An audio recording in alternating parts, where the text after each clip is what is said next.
Back.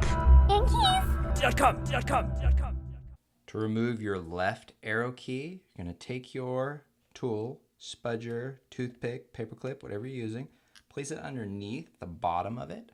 Now take your finger and hold the top part of that key right there.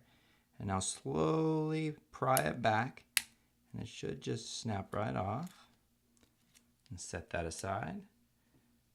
And now you're going to take your tool and put it on top of the rubber cup, but underneath the plastic hinge. Oh look, and that just snapped right off. Normally you kind of have to pry it back a little bit, but that just came right off. So now you can take your fingers, just grab it. It's a pretty small little piece. Now you're going to get your replacement hinge, and you're going to notice you have a continuous piece on top, and then on the bottom it's got two little slits there where it's separate. So that's the orientation that we want to drop it into this keyhole, is the continuous piece on the top. So grab that and you just kind of drop it in the hole. It's kind of small.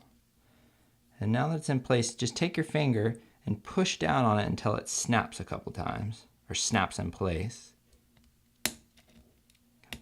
That side, the right side. And let's get the left side in. There we go.